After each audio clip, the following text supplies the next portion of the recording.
Hi, so for today, what I'm going to do is expand a little bit on advocacy services. And this particular situation is something that I wrote about more than a year ago, apparently. And I just decided to share what it looks like to advocate for someone. This is more so in a written form. So I had written this based on a situation from work with some young people in Schenectady. And I'm just going to read it. So I have it on my cell phone. I'm going to read it from there. And it may be a two-parter because it's kind of lengthy. And so more than likely I'll read what it is. And there was a series of questions that I had afterwards. So that might come next week. All right. So what I titled it was Schenectady Youth Matter.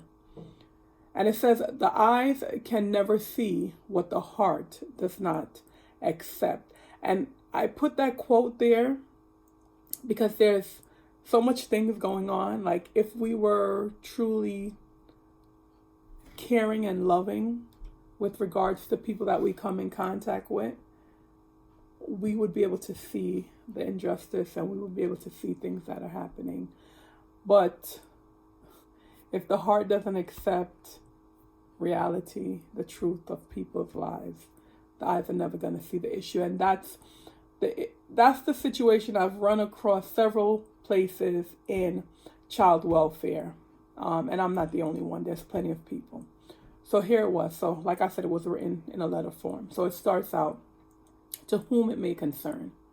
It's Monday, March 9th, 2020, and I'm sitting in the living room of my home in Jamaica, West Indies. It's raining.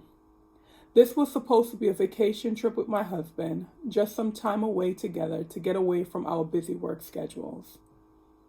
He returns to work on Monday, March 16, 2020.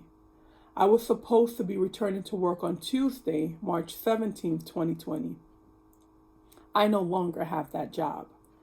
Due to unforeseen circumstances, I resigned from my job as a service navigator and clinician with a preventive agency in Schenectady, New York. And funny enough, not funny, but after we returned to New York, COVID had hit shortly after and things were locked down. Going back to the letter. It says, this writing is not the result of getting back at anyone because I walked away from my position.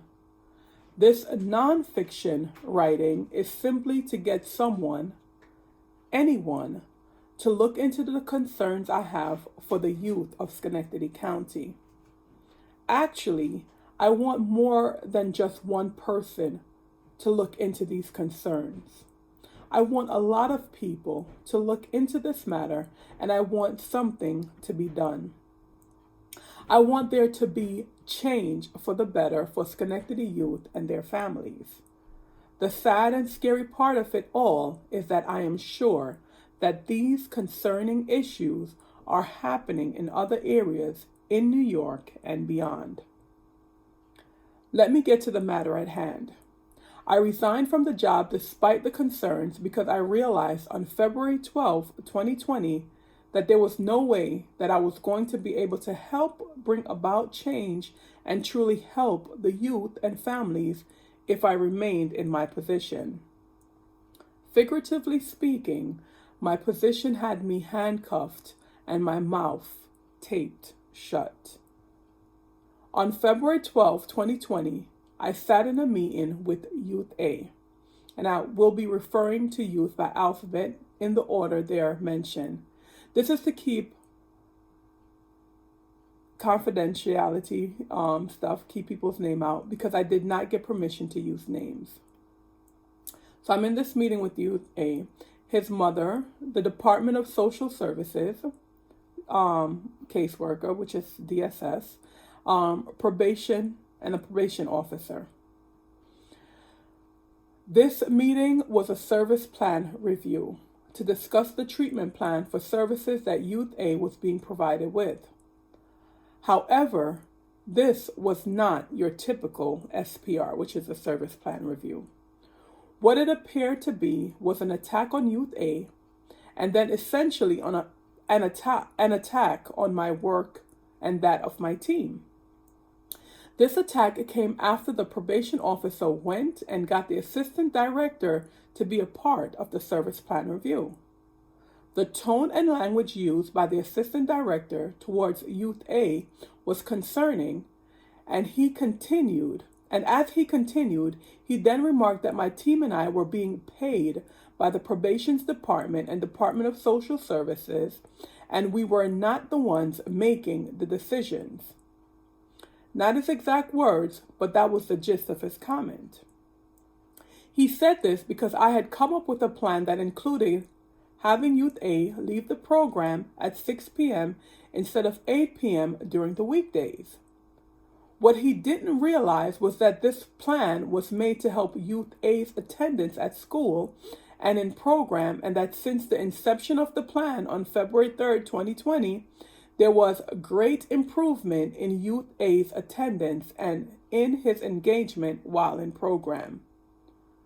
What the assistant director also didn't know was that when the plan was formulated, an email went out to the probation officer that was working on the case at the time, the DSL caseworker and their respective supervisors.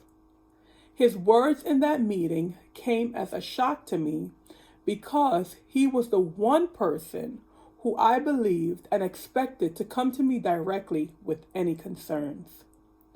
Since meeting him, he came across as a direct person, someone who would have picked up the phone to inquire about any concerns that he had, because that was what he did in the past. I always provided him with the accurate information, even if that meant I would shine a light on my shortcomings, such as falling behind on my documentation or neglecting to share information. As I sat there, I realized that the changes that were planned to help the Schenectady youth that were involved with juvenile justice could not come to fruition while I was a part of the puzzle. What follows are the concerns in no particular order. These are just some things that became apparent to me from July 2019 when I started until my last day on March 3rd, 2020. Youth A had made poor choices in the past and has mental health concern. Youth A became involved with probation based on poor decision. Youth A is under 17 years old. The struggle is real for Youth A to be in certain environments due to his mental health, but that's not being looked at. It's all about how many days have you missed in school and program. It's not about coming up with a plan that fits that youth and giving verbal recognition when there is improvement. Youth A is constantly being threatened with a bad report being sent to the judge despite his efforts and accomplishments. Youth A has improved, and when I left, I told Youth A to keep focused on making further improvements and don't be discouraged. I have provided probations and DSS with documentation from Youth A's social worker at school with regards to his improvements since February 2020 and his mental health condition. But it appeared that the information was ignored because probations continued to seek for a reason to pull back the plan for Youth A to go home at 6 p.m. Let me add that I was told on more than one occasion that we should offer incentives to motivate youth to engage in program. Also, keep in mind that another youth, who will be mentioned later, was able to be discharged from program without making any improvements or following program guidelines. Towards the end of my time in my position, probation contacted me to bring Youth A to their office for a drug screening. Youth A has not been in the community for some time and had displayed no behaviors as though he had started using drugs again. Nevertheless, I agreed to bring the youth after picking him up from school. Mom was notified as to the change in plans for the day, and Mom contacted probation to inform them that she would have appreciated being told about the plan for the drug test. Probation did not like that Mom was notified, which is confusing because Mom did not lose her parental rights for Youth A, so she had all rights to be informed about any changes taking place for Youth A, especially given Youth A's mental health status. Why is Youth A being treated in this manner? Why is Youth A's mental health concerns being ignored? Does Youth A's life matter? And so I'm actually going to stop there. I have probably 4 other youth, but I'm already at 11 minutes and I don't want it to be a long video. So actually, instead of 2 parts, it may be several parts, just so you could hear about these different youths, the different concerns with each of them, the concerns that I had, and the questions that I had. And so I'm hoping that you're going to tune in to hear the rest.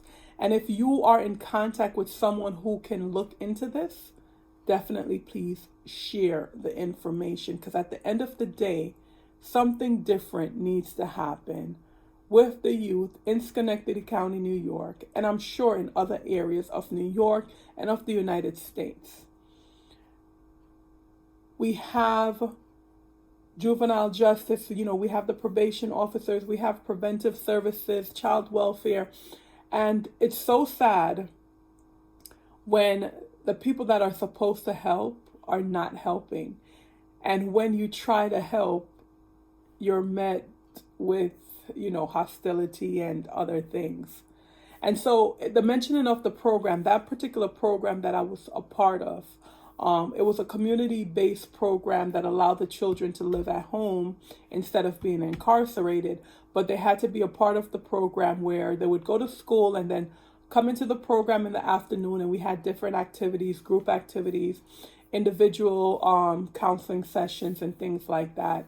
We went out into the community, whether it was to movies or a visit to the mall or, to art exhibit, whatever things that we could just get them involved. It was a great program idea, I believe. And I was very happy to be a part of it.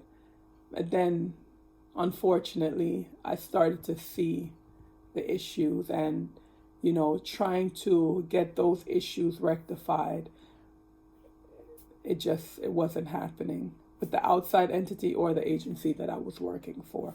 And so I'm going to close this video right here and ask that you please tune in next week when we pick back up on Youth B. And depending on how long that goes, I may do Youth B and C. I thank you for your time. Definitely comment, questions, what have you.